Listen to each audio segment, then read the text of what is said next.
What is so special about the human brain? Why is it that we study other animals instead of them studying us? What does a human brain have or do that no other brain does? When I became interested in these questions about 10 years ago, scientists thought they knew what different brains were made of. Though it was based on very little evidence, many scientists thought that all mammalian brains, including the human brain, were made in the same way, with a number of neurons that was always proportional to the size of the brain. This means that two brains of the same size, like these two of a respectable 400 grams, should have similar numbers of neurons. Now, if neurons are the functional information processing units of the brain, then the owners of these two brains should have similar cognitive abilities. And yet one is a chimp, and the other is a cow. Now, maybe cows have a really rich internal mental life and are so smart that they choose not to let us realize it. But we eat them. I think most people will agree that chimps are capable of much more complex, elaborate, and flexible behaviors than cows are. So this is a first indication that the all brains are made the same way scenario is not quite right. But let's play along. If all brains were made the same way, and you were to compare animals with brains of different sizes, larger brains should always have more neurons than smaller brains, and the larger the brain, the more cognitively able its owner should be. So the largest brain around should also be the most cognitively able. And here comes the bad news. Our brain, not the largest one around. It seems quite vexing. Our brain weighs between 1.2 and 1.5 kilos, but elephant brains weigh between 4 and 5 kilos, and whale brains can weigh up to 9 kilos, which is why scientists used to resort to saying that our brain must be special to explain our cognitive abilities. It must be really extraordinary, an exception to the rule. Theirs may be bigger, but ours is better. And it could be better, for example, in that it seems larger than it should be, with a much larger cerebral cortex than we should have for the size of our body. So that would give us extra cortex to do more interesting things than just operating the body. That's because the size of the brain usually follows the size of the body. So the main reason for saying that our brain is larger than it should be actually comes from comparing ourselves to great apes. Gorillas can be 2 to 3 times larger than we are, so their brain should also be larger than ours, but instead it's the other way around. Our brain is 3 times larger than a gorilla brain. The human brain also seems special in the amount of energy that it uses. Although it weighs only 2% of the body, it alone uses 25% of all the energy that your body requires to run per day. That's 500 calories out of a total of 2,000 calories just to keep your brain working. So, the human brain is larger than it should be, it uses much more energy than it should, so it's special. And this is where the story started to bother me. In biology, we look for rules that apply to all animals and to life in general, so why should the rules of evolution apply to everybody else but not to us? Maybe the problem was with the basic assumption that all brains are made in the same way. Maybe two brains of a similar size can actually be made of very different numbers of neurons. Maybe a very large brain does not necessarily have more neurons than a more modest-sized brain. Maybe the human brain actually has the most neurons of any brain regardless of its size, especially in the cerebral cortex. So this to me became the important question to answer. How many neurons does the human brain have, and how does that compare to other animals? Now, you may have heard or read somewhere that we have 100 billion neurons. So 10 years ago, I asked my colleagues if they knew where this number came from, but nobody did. I went digging through the literature for the original reference for that number, and I could never find it. It seems that nobody had actually ever counted the number of neurons in the human brain, or in any other brain for that matter. So I came up with my own way to count cells in the brain, and it essentially consists of dissolving that brain into soup. It works like this. You take a brain or parts of that brain and you dissolve it in detergent, which destroys the cell membranes but keeps the cell nuclei intact. So you end up with a suspension of free nuclei that looks like this, like a clear soup. This soup contains all the nuclei that once were a mouse brain. Now, the beauty of a soup is that because it is soup, you can agitate it and make those nuclei be distributed homogeneously in the liquid, so that now by looking under the microscope at just 4 or 5 samples of this homogeneous solution, you can count nuclei and therefore tell how many cells that brain had. It's simple, it's straightforward, and it's really fast. So we've used that method to count neurons in dozens of different species so far, and it turns out that all brains are not made the same way. Take rodents and primates, for instance. In larger rodent brains, the average size of the neuron increases, so the brain inflates very rapidly and gains size much faster than it gains neurons.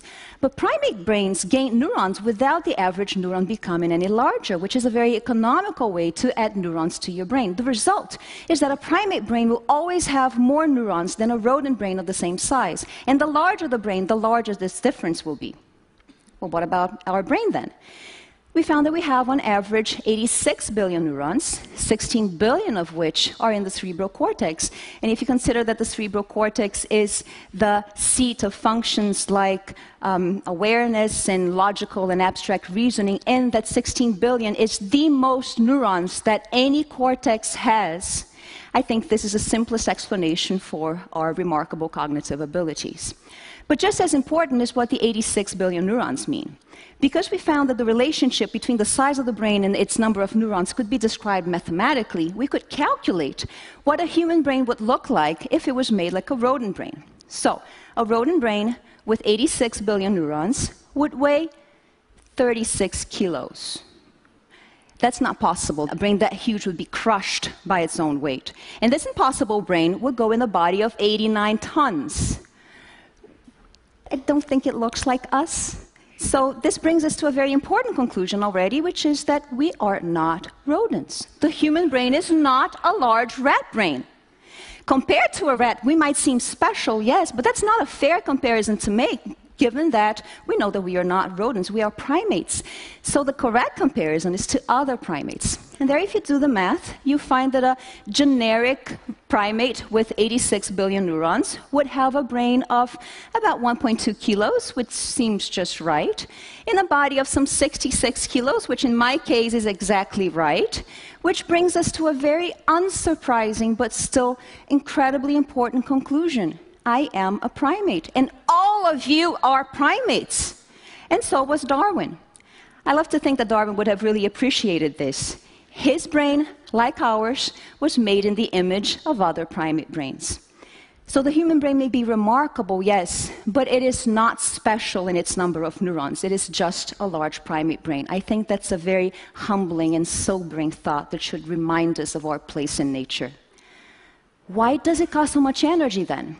Well, other people have figured out how much energy the human brain and that of other species costs, and now that we knew how many neurons each brain was made of, we could do the math. And it turns out that both human and other brains cost about the same, an average of 6 calories per billion neurons per day. So the total energetic cost of a brain is a simple linear function of its number of neurons. And it turns out that the human brain costs just as much energy as you would expect.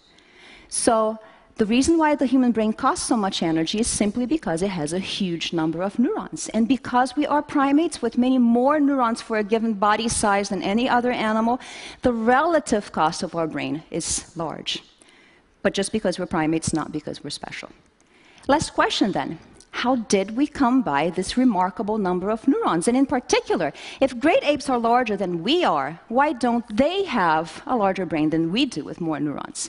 When we realized how expensive it is to have a lot of neurons in the brain, I figured maybe there's a simple reason: they just can't afford the energy for both a large body and a large number of neurons. So we did the math.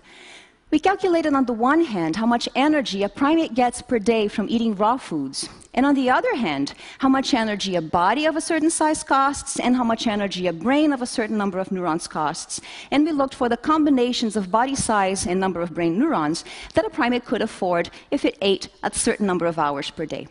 And what we found is that because neurons are so expensive, there is a trade-off between body size and number of neurons. So a primate that eats 8 hours per day can afford at most 53 billion neurons, but then its body cannot be any bigger than 25 kilos.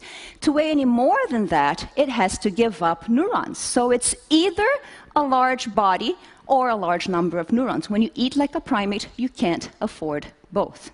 One way out of this metabolic limitation would be to spend even more hours per day eating, but that gets dangerous. And past a certain point, it's just not possible.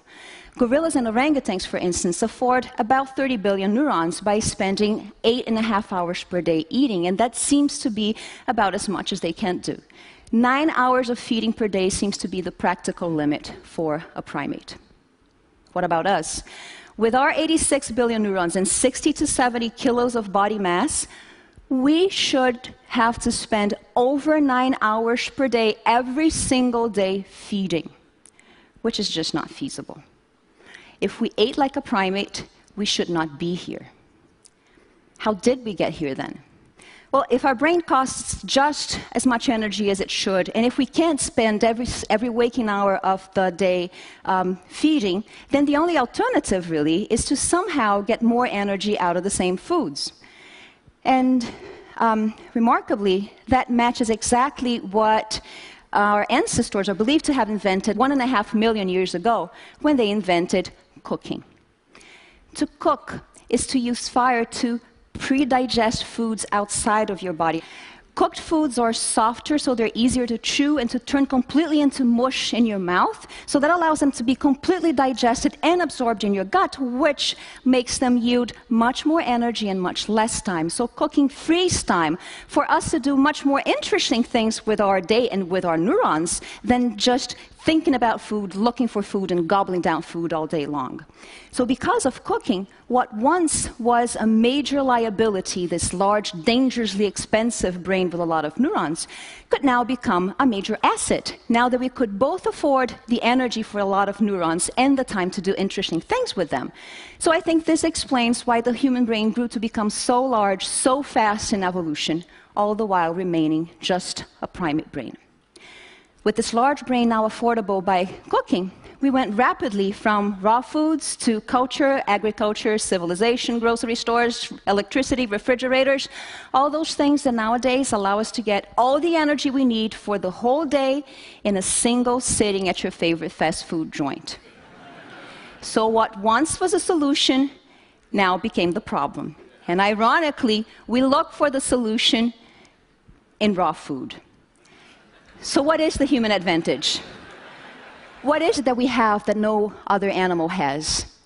My answer is we have the largest number of neurons in the cerebral cortex, and I think that's the simplest explanation for our remarkable cognitive abilities. And what is it that we do that no other animal does, and which I believe was fundamental to allow us to reach that largest number of neurons in the cortex? In 2 words, we cook. No other animal cooks its food. Only humans do, and I think that's how we got to become human. Studying the human brain changed the way I think about food. And I'll look at my kitchen and I bow to it. And I thank my ancestors for coming up with the invention that probably made us humans. Thank you very much.